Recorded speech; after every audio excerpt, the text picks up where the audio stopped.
So the White House is keeping its promise for an international military coalition to protect commercial shipping in the vital waterway that connects the oil-rich Persian Gulf to the rest of the world. Iran, on the other hand, is warning that such a bolstered naval presence in the Strait of Hormuz would only increase the risk of combustion in the region. We're being joined now by RT correspondent Sayeh Tavangar for more on this story. So, Sayeh, what can you tell us about what's going on? Well, tanker traffic to the Strait of Hormuz, where a fifth of the world's oil passes, has once again become the intention of the feud between Iran and the U.S. And of course, since May, there's been 6 maritime incidents off the Persian Gulf, off the Strait of Hormuz, and now the U.S. has for weeks been calling for a coalition to protect the Strait of Hormuz. But what's really interesting, Manila, is that the Trump administration, they didn't have this tone from the beginning. Just in June, President Trump had sent out a tweet that he didn't think that it was the U.S.'s job to control the Strait of Hormuz, and he wrote, "Why are we protecting the shipping lanes for other countries? Many years for zero compensation. All of these countries should be protecting their own ships and what has always been a dangerous journey. We don't even need to be there."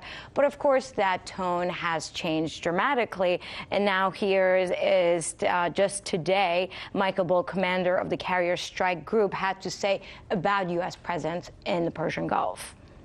A large part of deterrence is the readiness that backs that deterrence up.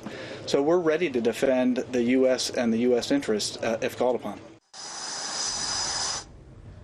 And now the U.S. has deployed one of their largest aircraft carriers off the Persian Gulf in order to protect what's been going on with a lot of confrontation.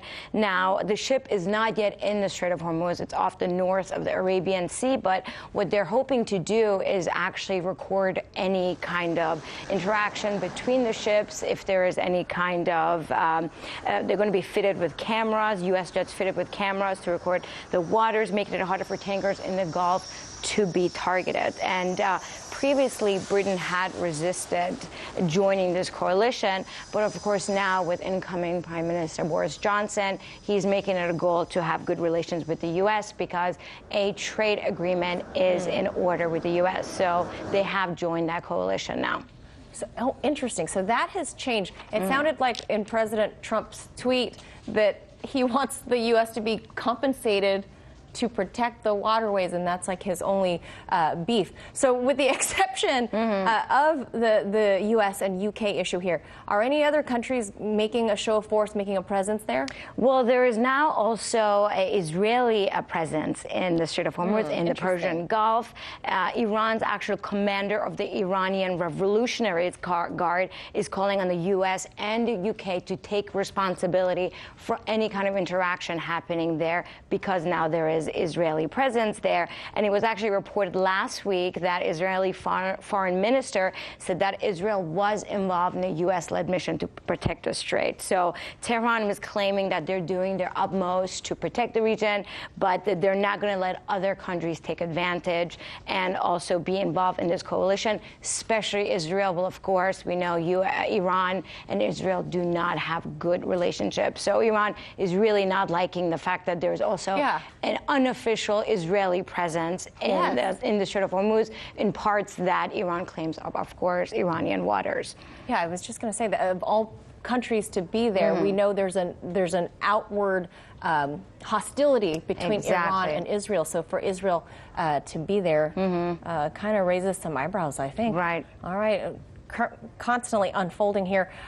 So what about the rest of the Iran's military? How are they responding? If, for example, what if the Israelis did go into their territorial waters? What happens? Well, Iran's foreign minister, Javad Zarif, said that if there's more warship in the Gulf, in the Persian Gulf, it's only going to lead to more insecurity. This is actually what he had to say during an interview about all the presence, all the U.S. and U.K. presence in the Persian Gulf. This is a tiny body of water. And the more foreign naval vessels you have in this body of water, the less secure it is for everybody. Based on experience, presence of the United States and foreign naval fleets in the Persian Gulf has never produced security. And Iran, of course, is blaming U.S. for an armed race between UAE and Saudi Arabia, and now all of this presence by the UK and Israel in the Persian Gulf. So all of this is actually leading to a lot of more instability in the region rather than helping and protecting it. Yeah, it sounds like it could get very messy. Sayeh, Tavangar, thank you for filing that report. Of course. Hey YouTube, thanks for checking out our channel. We hope you enjoyed the video. We have tons of content for you just like this. For more of RT America's one-of-a-kind news and analysis, be sure to subscribe and never stop questioning more.